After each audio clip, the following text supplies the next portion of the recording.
ورحمة الله وبركاته. إن الحمد لله نحمده ونستعينه ونستغفره ونعوذ بالله من شرور أنفسنا ومن سيئات أعمالنا. من يهده الله فلا مضل له ومن يضلل فلا هادي له. أشهد أن لا إله إلا الله وحده لا شريك له وأشهد أن محمدا عبده ورسوله. اللهم صل وسلم عليه وعلى آله وصحبه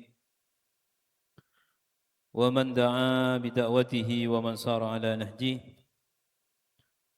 ناوينا التعلم والتعليم والتذكر والتذكير والنفع والانتفاع والإفادة والاستفادة والحث على التمسك بكتاب الله وسنة رسوله والدعاء إلى الهدى والدلالة على الخير ابتغاء وجه الله ومرضاته وقربه وثوابه سبحانه وتعالى. أما بعد. Jamaah salat subuh Masjid Ar-Rayyan yang dirahmati Allah, alhamdulillah wa syukurillah, di pagi hari ini, di awal hari ini kita mendapatkan nikmat dari Allah, bisa melaksanakan salat subuh dengan berjamaah, mengisi waktu yang sangat utama ini dengan majlis ilmu, melanjutkan pembacaan kitab At-Tadhkirah, ensiklopedi kematian, hari kiamat dan alam akhirat. Kita sampai pada bab yang ke-25 tentang seorang hamba akan dikuburkan di tempat tanah yang ia diciptakan darinya. Ini halaman 122.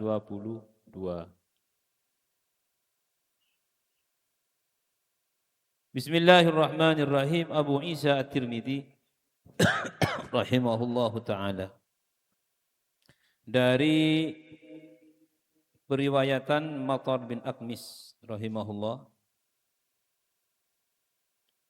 ia berkata Rasulullah sallallahu alaihi wasallam bersabda, "Idza qadallahu li 'abdin an yamuta bi ardin ja'ala lahu ilaiha hajatan." Apabila Allah telah menetapkan bagi seorang hamba untuk meninggal di sebuah negeri, di satu tempat, di satu daerah, maka Allah menjadikannya berkepentingan di sana. Hadis riwayat Ahmad dan Imam Tirmidzi disebutkan dalam Kitabul Qadr. Abu Isa rahimahullahu ta'ala, ini Imam Tirmidzi berkata dalam bab ini ada Abu Izza yang mengatakan bahwa hadis ini gharib, bukan dhaif, gharib. Gharib dengan dhaif itu beda. Gharib itu hanya hadis ini. Jadi satu-satunya itu gharib. Karena hadis itu biasanya kan banyak meriwayatkan walaupun beda redaksi. Banyak karena Nabi ketika menyampaikan itu sahabat kan banyak. Oh ya, saya mendengar Nabi bersabda begini. Yang satu juga, oh ya, saya mendengar. Ini enggak gharib kalau begini. Semakin banyak nanti sampai kepada masyhur. Masyhur. Kalau hanya ini hadisnya, ini gharib ini. Di mana mendengarnya kok sendirian? Nah itu loh. Itu gharib. Dan tidak diketahui Matar bin Aqmis meriwayatkan hadis dari Nabi selain hadis ini. Jadi Matar bin Aqmis ini satu-satunya hadis yang ia riwayatkan dari Nabi ya ini. Hadis ini, makanya gharib. Gharib itu bahasa Arab artinya asing. Nah, kok sendirian? Periwayatannya itu. Ini sama, idza qadallahu li 'abdin an yamuta bi ardin ja'ala lahu ilaiha hajatan, sama dengan yang tadi. Hanya harusnya tidak ditulis ilaiha, ini yang kedua, biha. Dalam riwayat biha hajatan, hadis ini hasan sahih. Kalau ada hasan sahih berarti Imam Tirmidzi yang meriwayatkan. Nah, tapi walaupun gharib, Abu Izzah memiliki penguat namanya Yasar bin Ubaid. Yasar bin Ubaid. Jadi gharibnya tadi bisa diperkuat dan bahkan dikatakan hadisnya hasan sahih. Oleh Yasar bin Ubaid.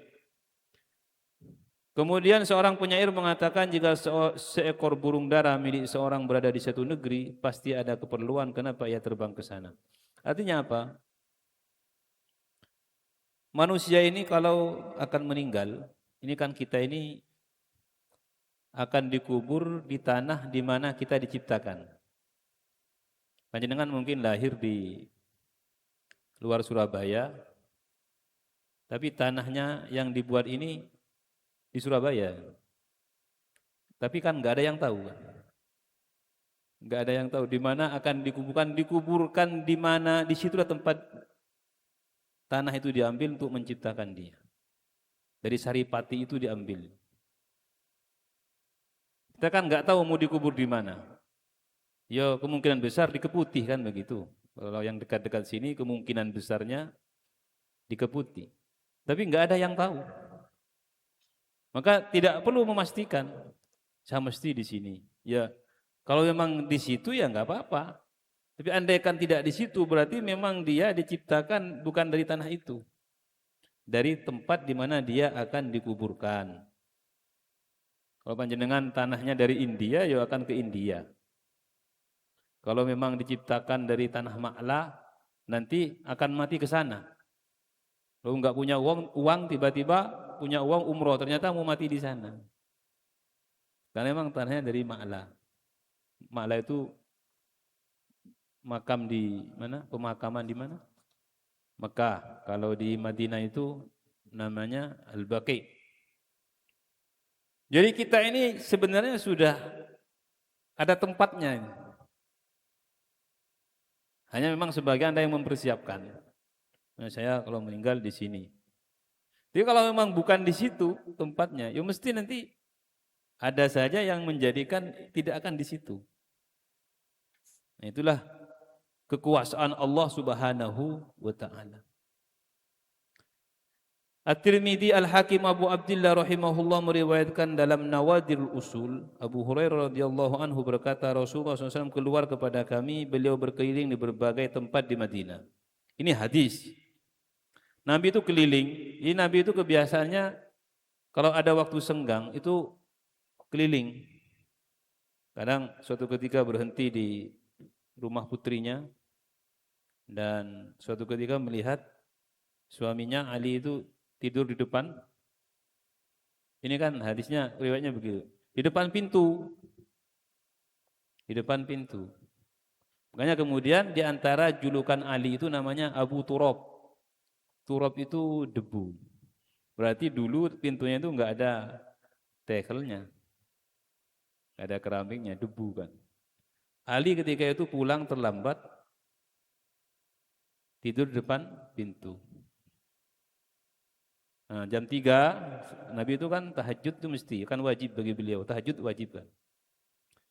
Di waktu senggangnya beliau keliling. Melihat Ali tidur di depan pintu. Nah, beliau mengatakan ya Abat Turab, ya Abat Turab. Wahai orang yang tidur di atas debu. Bangun. Kenapa enggak masuk? Khawatir mengganggu. Ini kalau sudah lambat dia tahu diri gitu loh ya. Jadi mungkin saja saya nggak tahu riwayat detailnya sudah ngetok pintu 2 atau 3 kali tapi nggak ada jawaban dari dalam. Ya wis istirahat di depan. Kira-kira kita bisa apa enggak? Panjenengan pulang malam, istrinya sudah tidur, anaknya sudah tidur, ngetok, nggak ada jawaban, langsung tidur di situ. Insya Allah nggak ada yang bisa begini. Tidur kok marah-marah mesti ya. Baik, nggak tahu sebabnya apa. Tapi ada sebagian itu bukan, saya nggak tahu secara detail karena saya tidak merojaah tentang riwayat itu, hanya tadi terlintas saja. Nah, sebagian orang tuh kadang-kadang kan nggak dibukakan pintu, kan beda kan. Tidur atau nggak dibukakan pintu itu beda, masalahnya beda. Ali mungkin ngambil husnudzonnya, jadi nggak dibukakan pintu karena capek kan. Capek ngurus ini. Ya sudahlah, nggak mau mengganggu istirahat. Tapi memang ada sengaja nggak dibukakan pintu gitu. Karena dia bermasalah gitu. Nah ini ya juga harus sabar. Nggak dibukakan pintu ya nggak apa-apa. Kalau sampean bisa begini, insya Allah derajatnya akan diangkat oleh Allah Subhanahu wa Ta'ala. Menjadi orang-orang soleh. Karena di antara tanda kesabaran seseorang itu ketika dia mampu menyikapi istrinya. Apabila dia bersikap baik, itulah tanda kebaikan dia. Khairukum li ahli. Yang paling baik dari kalian itu yang paling baik kepada keluarganya. Wa ana khairukum li ahli, saya ini paling baik kepada keluarga saya. Ya, termasuk Ali bin Abi Thalib. Nah, Nabi SAW berkeliling di Madinah, maka sampai beliau di sebuah kuburan yang sedang digali. Ini kata Abu Hurairah, berarti Abu Hurairah ikut ini. Nabi itu kalau keluar nggak pernah sendirian. Kalau keluar mesti bawa bawa teman, bawa sahabat, 1, 2, 1 lah. Kecuali suatu ketika ada suara di Madinah yang mengerikan. Kalau karakter Rasulullah itu subhanallah ya. Jadi luar biasa. Suatu ketika di Madinah itu ada suara mengerikan. Sehingga orang-orang ketika itu bergegas keluar. Mereka baru keluar, Nabi sudah datang dari arah suara itu. Pemimpin itu ya begitu. Kalau ada bahaya paling depan, bukan paling belakang. Ada masalah genting itu paling depan dia. Nah, ketika itu ada suara, Nabi kembali dari arah suara itu. Ternyata suara itu katanya dari laut, kata Nabi. Tidak ada apa-apa, kalian aman, tidur kembali. Nah, padahal beliau andaikan bilang ke sahabat, ya nggak akan dikasih sendiri kan. Beliau langsung keluar sendiri. Ketika ada suara yang membahayakan rakyat Madinah ketika itu, beliau nggak ada yang memberitahu, langsung bergegas ke arah itu. Menunjukkan bahwa beliau itu sebagai pemimpin di samping Nabi kan, beliau sebagai pemimpin kan. Itu memang mengorbankan dirinya untuk rakyatnya ya. Pemimpin yang benar itu ya begitu. Rela mengorbankan dirinya apapun untuk rakyatnya, yang penting rakyat saya aman, tentram, itu sudah saya bahagia. Itu pemimpin yang baik itu ya begitu.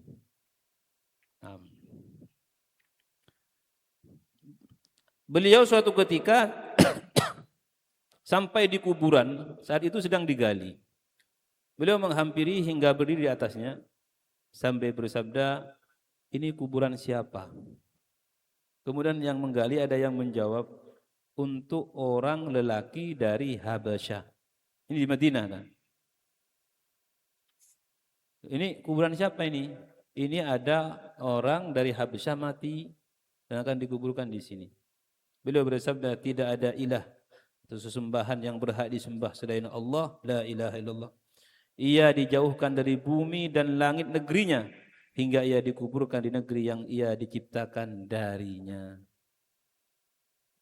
Berarti memang penciptaan orang ini walaupun dia lahir di negeri Habasyah, ya memang sudah diciptakan dari tanah Madinah itu.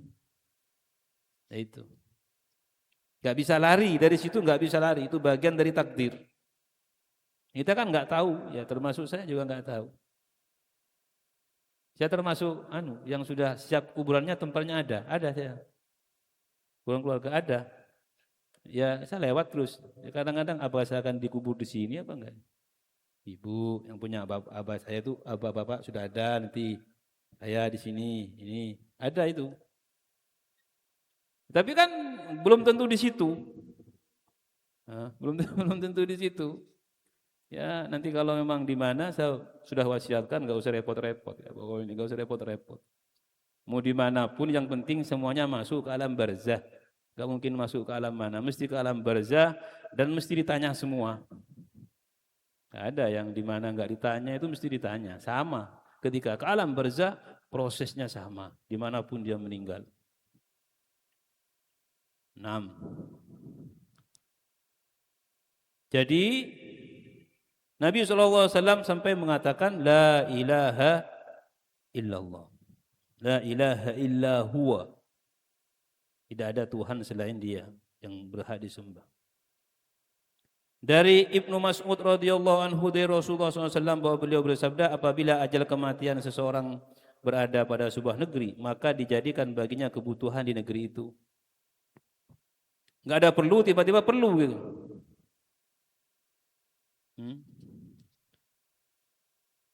Sehingga ketika ia telah sampai pada akhir waktunya, Allah mematikannya di situ. Maka berkatalah bumi pada hari kiamat, Rabbku, inilah apa yang kau titipkan padaku. Jadi kita ini sudah jelas tempatnya bagi Allah Subhanahu wa taala. Malaikat tahu, malaikat enggak tahu. Malaikat enggak tahu malaikat ini. Jangan kira malaikat itu tahu. Malaikat itu hanya sesuai tugasnya.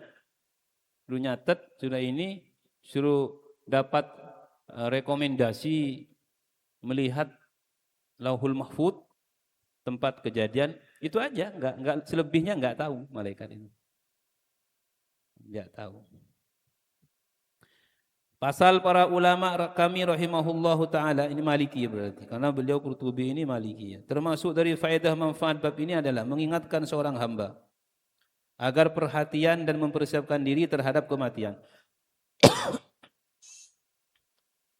Dengan memperbanyak ketaatan. Ketaatan dimulai dari yang fardu. Ketaatan itu memulai melaksanakan perintah Allah dari yang wajib dulu. Salat 5 waktu, nanti puasa, bayar zakat, apa itu yang wajib-wajib dulu itu. Lalu kemudian dengan ketaatan dan kebaikan yang lain. Berhenti dari maksiat. Yang punya dosa.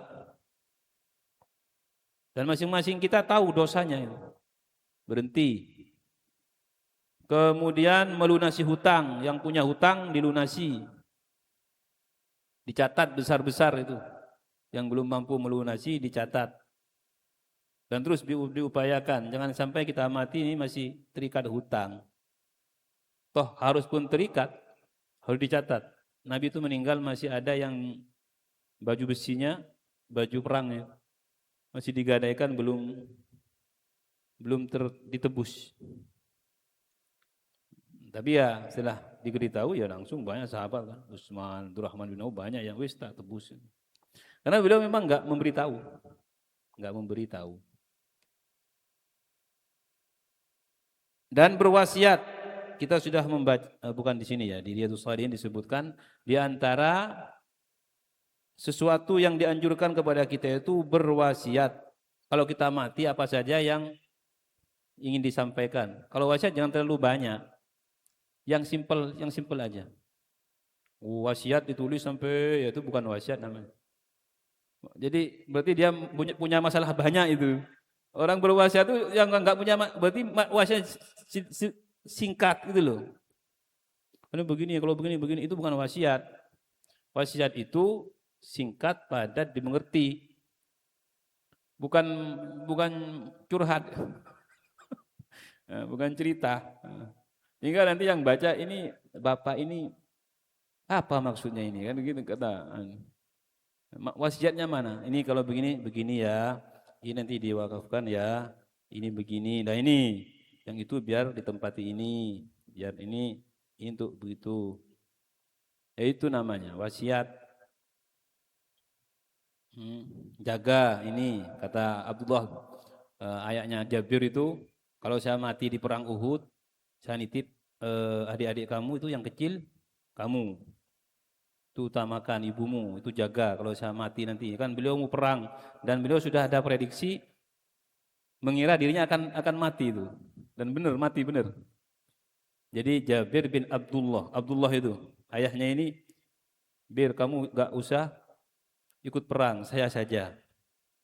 Dan saya ini sepertinya akan mati ini. Di perang ini besok Uhud ini saya akan mati.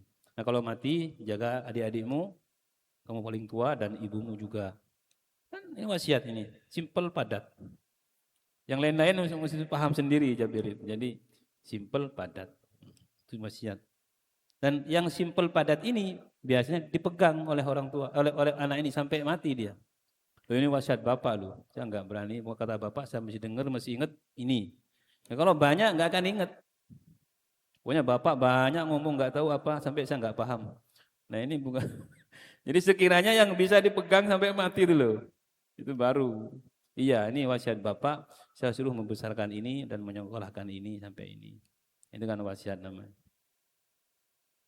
Nah, wasiat itu juga bisa bermakna dalam fikih itu keperpindahan pemilik kepemilikan setelah kematian orang yang berwasiat. Jadi artinya saya kalau mati ini untuk fulan, ini kan belum berpindah sampai dia mati kan. Itu wasiat namanya. Beda dengan hibah dan yang lain. Wasiat ini supaya apa? Supaya kita ini bisa mempertanggungjawabkan semua apa yang kita miliki di dunia. Sehingga kita keluar ke dunia ini sudah tidak memiliki apa-apa lagi.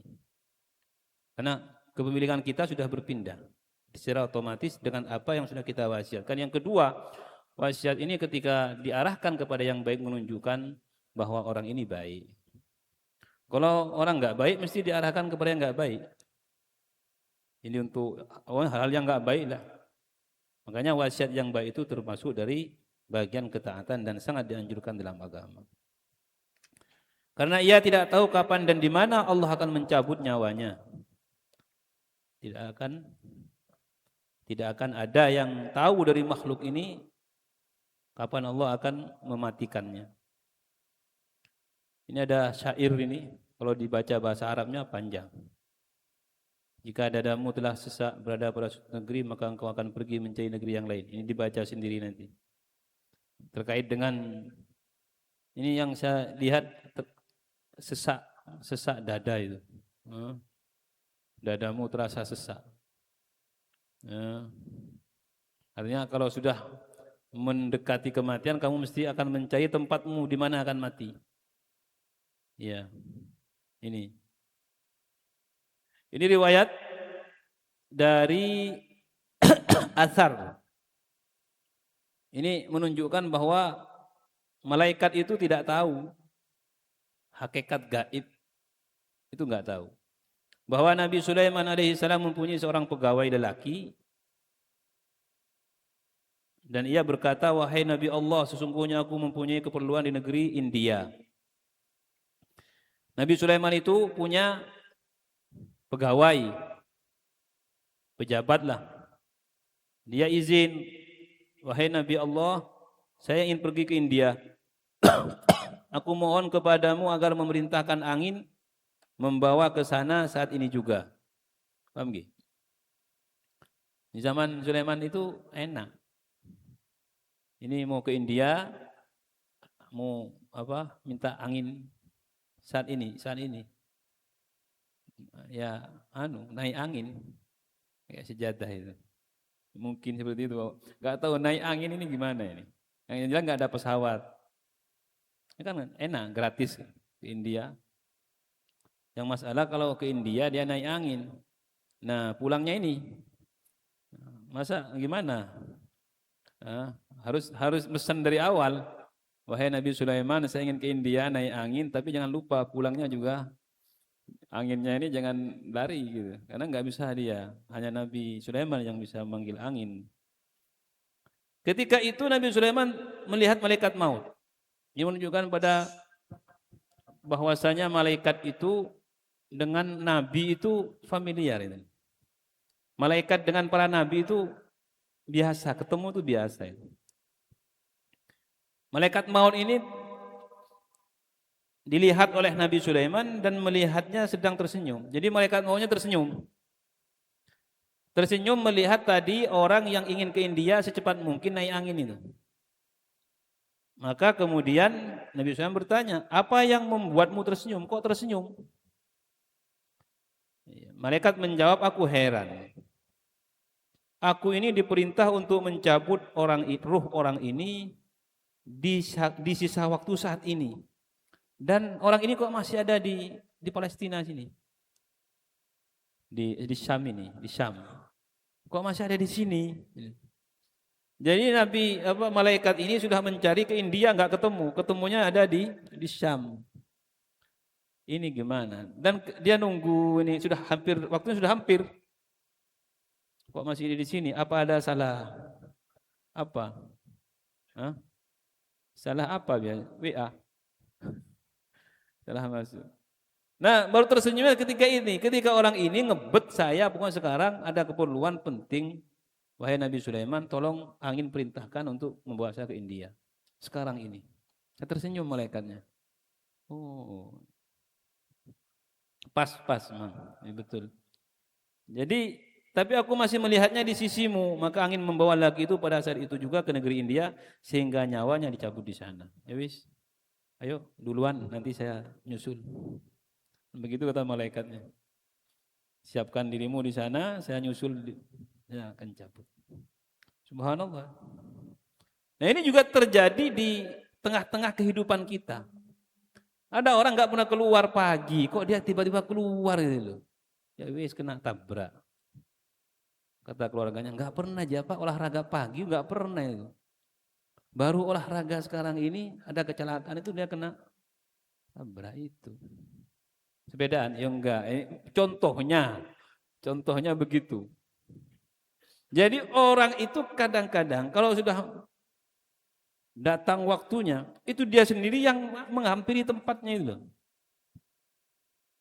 Makanya walau kuntum fi wurujin musyah, tidak ada gunanya lari dari kematian, enggak bisa, mesti datang sendiri nanti. Kita yang datang, bukan kematian yang ngejar. Jadi kita yang datang kepada tempat kematian itu. Ini menunjukkan bahwasanya seharusnya kita ini tidak perlu terlalu takut kepada kematian, tapi ya waspada, gitu kan. Waspada dan hati-hati, mohon mudah-mudahan masih diberi panjang umur, kan begitu? Masih di dunia ini masih banyak urusan atau masih senang ya? Masih nyaman ya. Padahal akhirat itu lebih nyaman kalau selamat, lebih nyaman.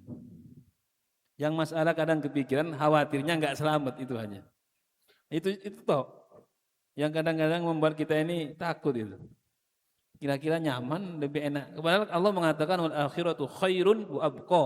Akhirat itu lebih baik. Bagi kita orang beriman ini. Abqa dan lebih kekal.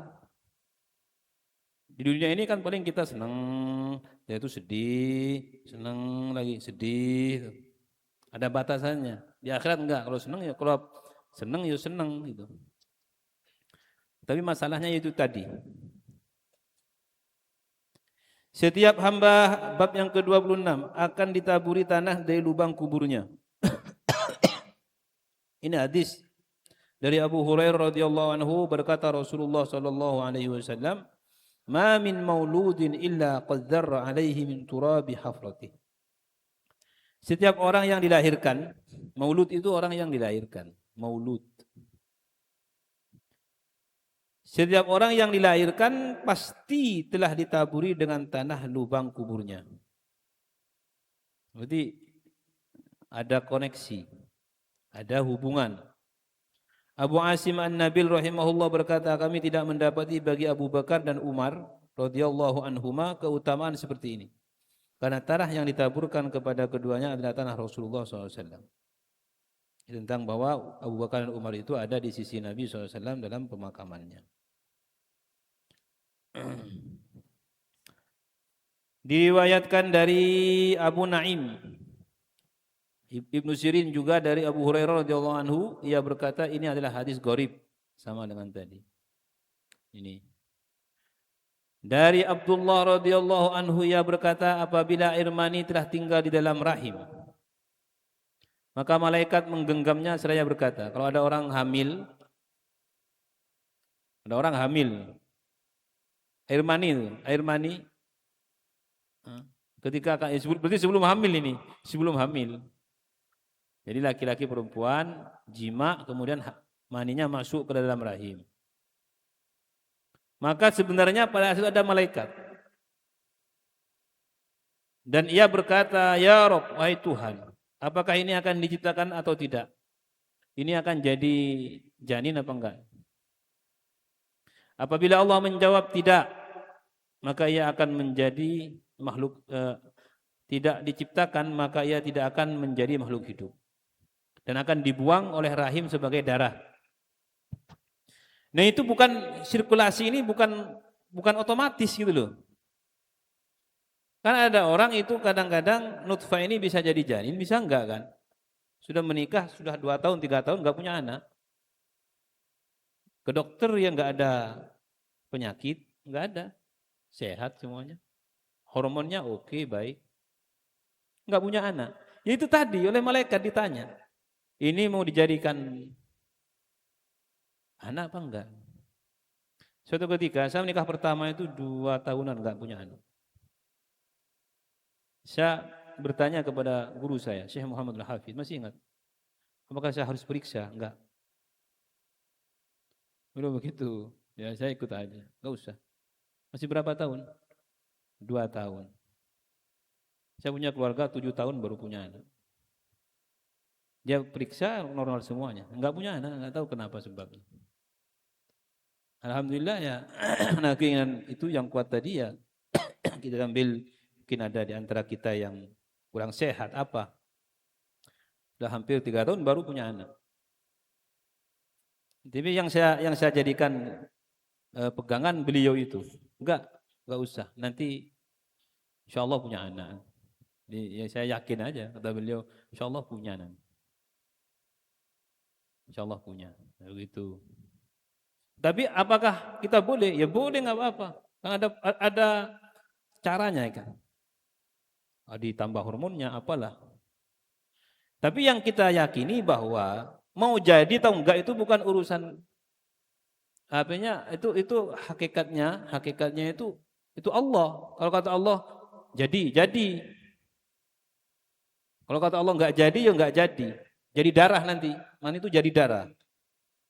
Apabila Allah menjawab diciptakan, ya jadi, maka malaikat akan bertanya, wahai Rabb, laki-laki atau perempuan ini? Ini kalau diciptakan laki-laki atau perempuan. Ini hal ini kita harus hadirkan. Sehingga kita itu tidak panik. Karena kadang-kadang orang, pokoknya saya ingin laki-laki. Saya ingin, ya siapa yang bisa? Iya, kecuali bisa, ya ini ikut campur dalam ini, laki-laki. Ya. Nah, ataupun ikhtiarnya itu beda kan ada. Kalau ingin laki-laki begini, makan ini, makan itu namanya ikhtiar. Tapi kita sebagai orang mukmin yang beriman kepada Allah dan yang menciptakan, jangan hanya percaya itu. Kita sudah berupaya, saya ingin punya anak laki-laki, ya nanti lahir perempuan ya enggak apa-apa. Maryam itu, Imran itu ingin punya anak laki-laki. Ada Maryam. Walaupun sudah melakukan segala cara. Yang lahir tetap Maryam. Tapi dari Maryam ini lahir. Artinya yang lahir apapun doa kita ini tidak akan pernah sia-sia. Yang penting kita niatkan. Karena Imran ini mengatakan saya ingin punya anak laki-laki dan nanti akan menjadi hambamu yang taat. Jadi nabi, menjadi hambamu yang taat. Ternyata perempuan. Dari perempuan ini lahir apa yang kita doakan itu. Itu. Jadi jangan pernah merasa, oh aku berdoa ini kayaknya enggak ada hasil. Percuma berdoa, enggak boleh begitu. Wahai Rabb, menjadi laki-laki atau perempuan, sengsara atau bahagia. Berapa umurnya? Berapa rizkinya? Di mana akan mati? Ini semua ditanya ini. Jadi hadis tentang penciptaan dan penentuan takdir seorang manusia itu bukan hanya satu. Salah satunya hadis ini, ada hadis yang lebih sahih itu diriwayatkan oleh Bukhari Muslim. Ketika janin ini 4 bulan, diutus malaikat meniupkan ruh dan menulis 3 atau 4 perkara. Rizkihi, wa ajalihi, wa amalihi, wa syaqiyun, wa sa'id. Rizkinya, umurnya, amal perbuatannya, dia orang jahat apa orang baik. Kemudian yang keempat, dia akan ke neraka atau akan ke surga. Itu sudah ada itu. Nah ini hadis ini enggak. Dia hidupnya akan sengsara apa bahagia? Usianya berapa? Rizkinya sampai kapan? Sampai batasan mana? Dan dia akan mati di mana? Sudah ketemu. Kita ini ya semuanya sudah ketemu di mana akan mati. Dan dia akan ditanya, siapa Tuhan yang menciptakanmu? Ini setelah 4 bulan ini.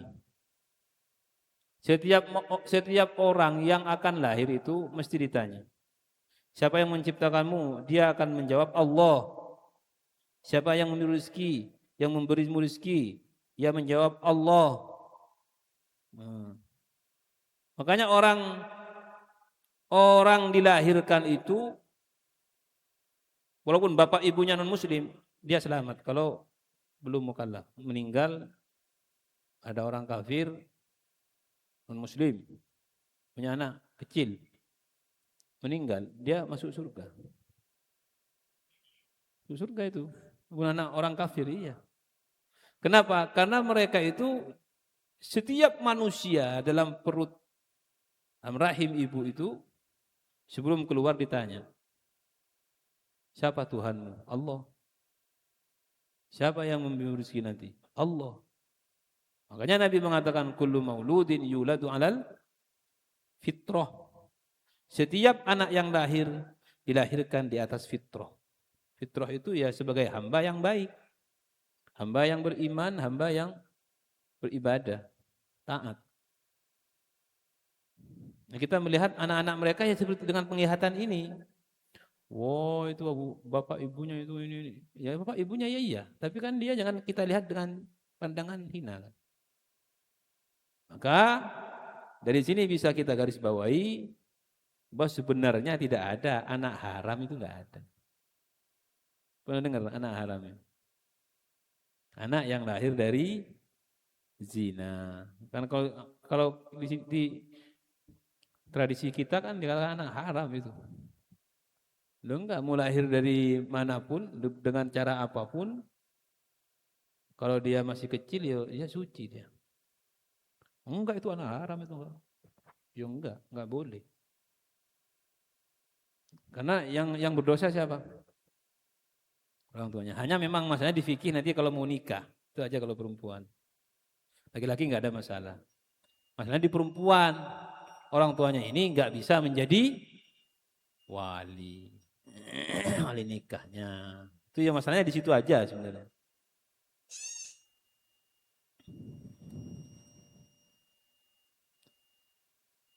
Kemudian ia diciptakan, dibentuk menjadi manusia. Ia hidup di waktu yang telah ditetapkan baginya, memakan rezeki, mengikuti tempat yang digariskan untuknya. Tempat sudah digariskan. Kamu akan bekerja di sini, pindah ke sana, ke sini, ke sana, sudah ada. Akan ngajar di sini, akan ke sana, belajar di sana, buat ini, buat itu, sudah semuanya itu. Makanya kita ini kalau oleh Allah diberi taufik melakukan hal-hal yang baik, alhamdulillah ya Allah, mudah-mudahan hamba diciptakan menjadi orang baik. Jangan menisbatkan ke diri sendiri, ini sombong. Jika ajalnya telah datang, ia akan mati dan dikuburkan di tempat itu.